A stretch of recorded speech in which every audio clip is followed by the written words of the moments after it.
नमस्कार दोस्तों। पितृपक्ष में हम जो भी दान पुण्य करते हैं तो वह कैसे हमारे पितरों को मिलता है, आज हम इस कथा में बताएंगे। श्रीमद् भागवत गीता में भी भगवान श्री कृष्ण ने कहा है कि आत्मा कभी मरती नहीं है।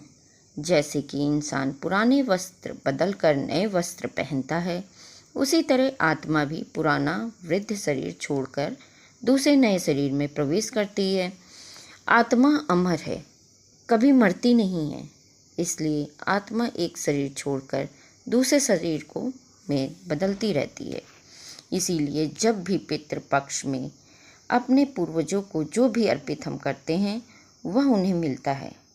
और महाभारत पात्र सूरवीर और दानवीर कर्ण, जिनके नाम के आगे ही दानवीर लगता है, जब तक वह जिंदा रहें उन्होंने अपनी पूरी उम्र असहाय और गरीब लोगों को हीरे जवाहरात, सोना चांदी खूब दान में दिया है। जो भी मनुष्य दानवीर करने से कुछ भी मांगता था वह उसे जरूर दे देते थे।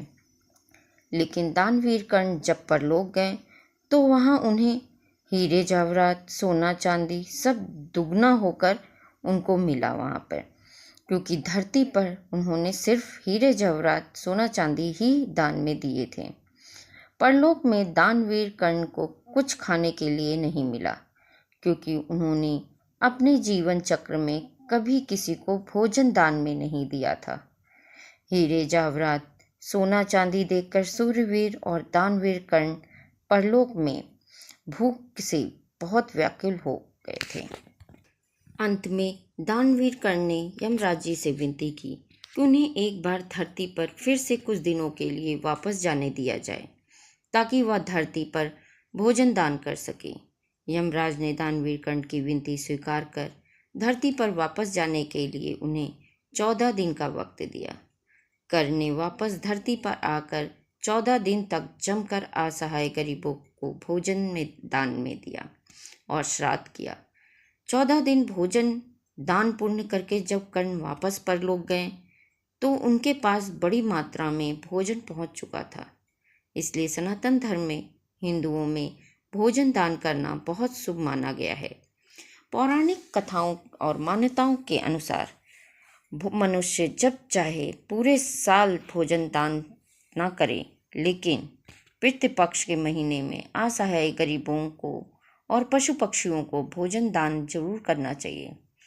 इसके जरिए यह दान किया गया पुण्य भोजन सीधा हमारे पूर्वजों को पहुंचता है।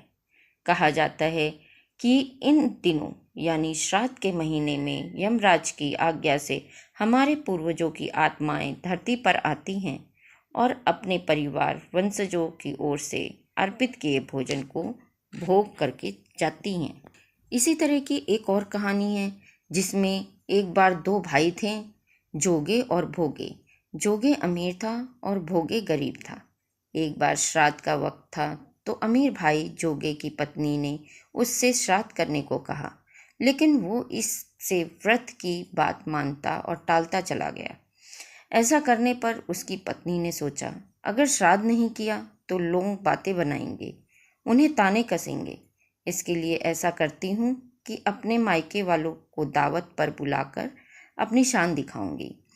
वहीं अमीर भाई की पत्नी ने श्राद्ध पर मदद करने के लिए गरीब भाई भोगे की पत्नी को बुला लिया।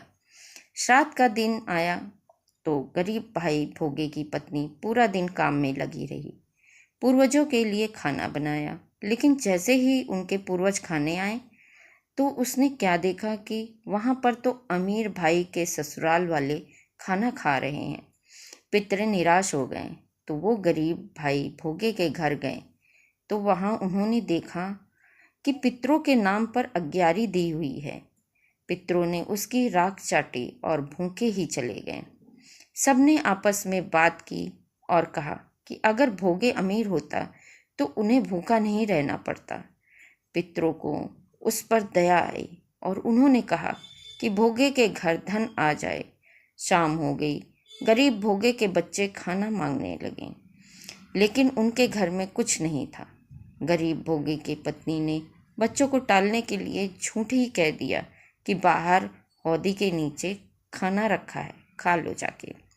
बच्चे जब वहाँ गए तो देखा कि हौदी मोर से भरी हुई है।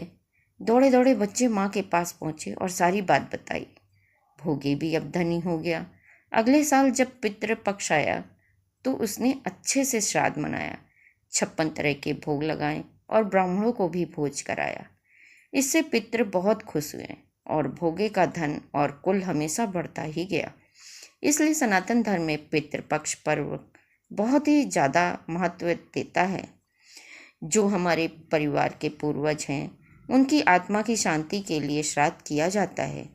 सभी परिवार अपने अपने पितरों को पिंडदान आदि अवश्य करें, जिससे आप सभी के घरों में सुख शांति रहे और हमारे पितृ देवता भी सुखी रहें।